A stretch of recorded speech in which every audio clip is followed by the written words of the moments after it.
Oui, c'est Jean-Charles Lenain sur la BMW HP2 et puis Michael Cavalauskas qui lui est sur la CBR 900 préparé pour le sable, assez incroyable. Avec des vitesses folles attendues, 205 km/h peut-être au bout de la ligne droite.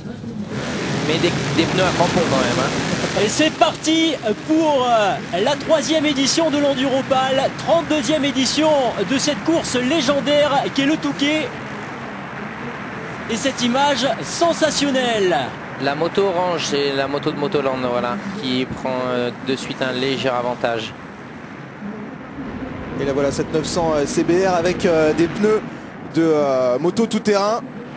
Si vous arrivez sur l'antenne, on n'est pas aux 24 heures du Mans. Hein. C'est bien l'Enduro du Touquet, c'est bien une 900 CBR qui est en tête de la course.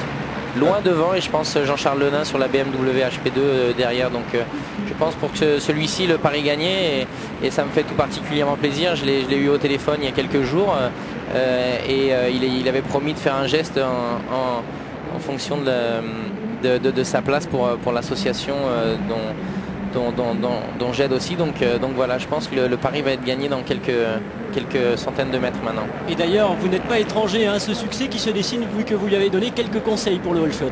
Ouais, exactement, et puis c'est super sympa. J'étais passé dans une concession à Amiens voir cette moto et je leur avais dit attention, il faut faire attention à ci, à ça, et la moto va beaucoup bouger, il faut surtout de la vitesse mais de la stabilité puisque la plage est très rapide. Hein.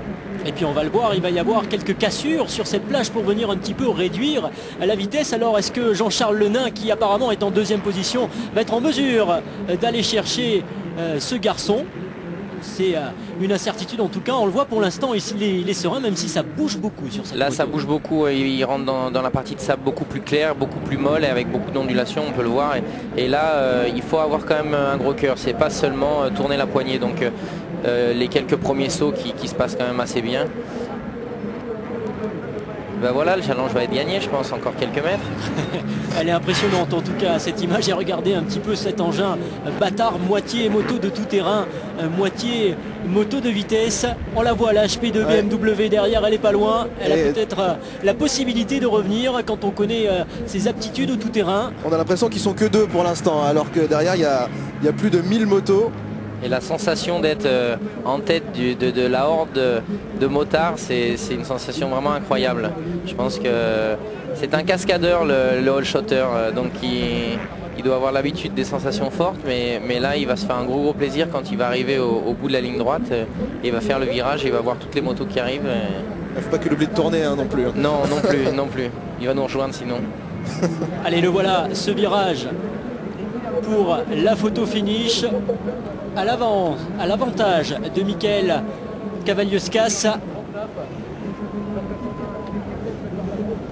Et voilà, le all shotter, le voici sur sa Honda. Et vous l'avez entendu, le bruit.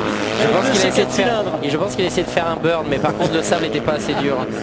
Et Jean-Charles Lenain, 2e.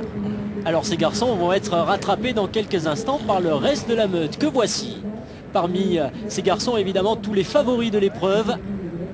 On va dire que le all shot c'est une parenthèse du Touquet, mais c'est une parenthèse qui fait vibrer quand même toujours quelques personnes, et ça fait plaisir que ces gens-là, ces passionnés de courses de sable, de all shot, du Touquet, des gens comme la concession à Amiens qui met un peu d'effort pour préparer ça, ça fait toujours plaisir. Donc voilà, maintenant une 2e course va commencer. Hein.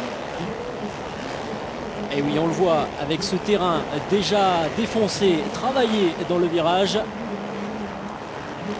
les premiers accrochages, première chute.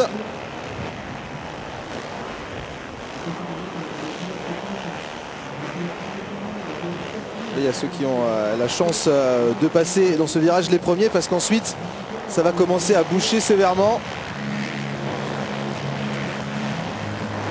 Donc le vrai plaisir en fait après le all shot, c'est de pouvoir faire la plupart du tour, en tout cas sur un billard. Le sable est bien compact, il n'y a pas beaucoup de traces, et c'est un vrai plaisir.